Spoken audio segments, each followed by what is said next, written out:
Hey, welcome back to another episode of Explore the Spectrum. I'm your host, Janetta Bryant, and today we are joined with Tim Goldstein. Hey, Tim, how are you doing? I'm doing great. Thank you. How about yourself? I'm doing well, thanks. I am delighted to chat with you because you have such an interesting story in your own right of being able to lead by example of someone who has a diagnosis and being able to make waves in the industry and clean it up even more so for the rest of the community to follow. But what I think I'm most fascinated by is your work in the technology field. Can you tell us a little bit about that? Yeah, I've been in the tech arena as far as working it as my career for probably about 25 years now, and obviously the Autism at Work movement started in the tech arena, and it was about the same time I got my diagnosis, so it got me quickly moved in there, and now I've been trying to juggle, maintaining the career and being a very, very active self-advocate. We're obviously seeing a lot of interest in neurodiversity, and obviously autism, a piece of that, in the tech industry. And so when you're working with trying to be an advocate, and, we all say that, and it means something different to each of us. We all have these more narrow channels. If you can define that a little bit more on are you helping a population of adults and their work field, or are you trying to help more with the transition into adulthood? Help us understand a little more clearly. All of the above. I've done quite a number of different things. I often will do presentations and trainings for other companies on autism at work issues. Awareness is obviously a big one of just helping the companies understand what is neurodiversity and how does autism and all the other possible conditions fit together in it.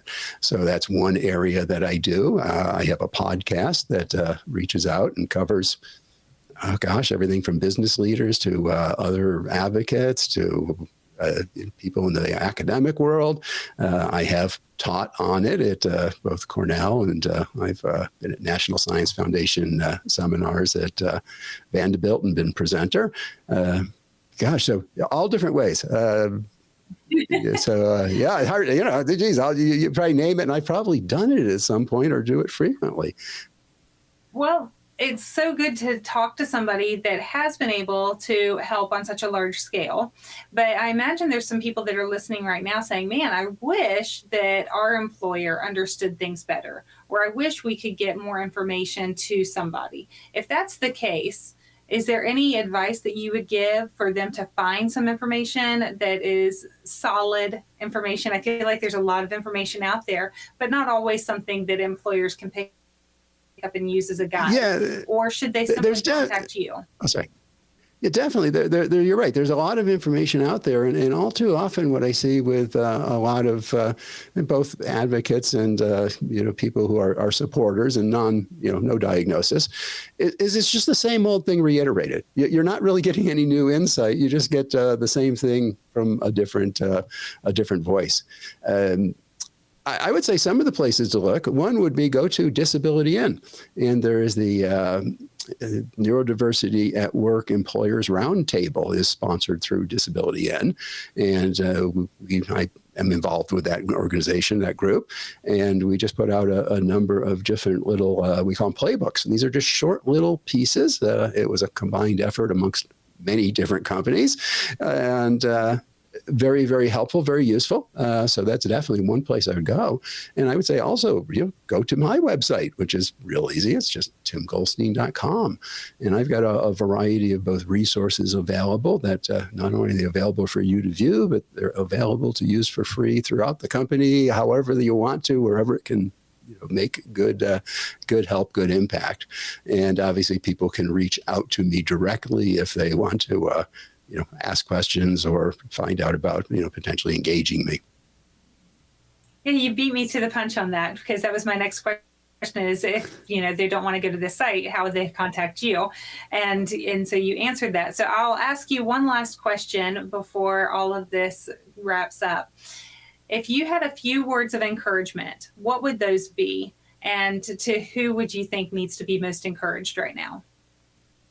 Well, I think the people that need to be most encouraged are the the neurodistinct, us autistics, because we're the ones who've been facing the challenges.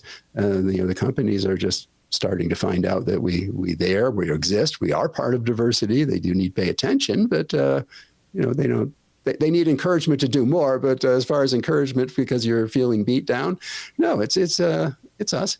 And I'd say really the words of encouragement are, it's becoming quite well known. It's amazing the amount of companies. I had 2 Fortune 500 companies last month that I did presentations for that had reached out on their own volition because their employees are saying, we want to know more. So I'd say we're not there. It's not perfect yet, but the work world is starting to hear the message that they need to pay attention and they need to start recognizing that there are people that think very differently in their workforce, and they're wanting to be treated as individuals that think differently, not people who are doing things wrong. Well, and I think that it's when we have the melting pot of people thinking in all different aspects is where we get to be our best. That's when you get to look at ideas and concepts from a spectrum, if you will, of points of view, and you get to come up with some great solutions. I really appreciate you being on today and joining us. And I always appreciate all of our viewers spending a few minutes to learn about something else that's happening in our community. So stay with us for another episode of Explore the Spectrum as we continue to explore the possibilities.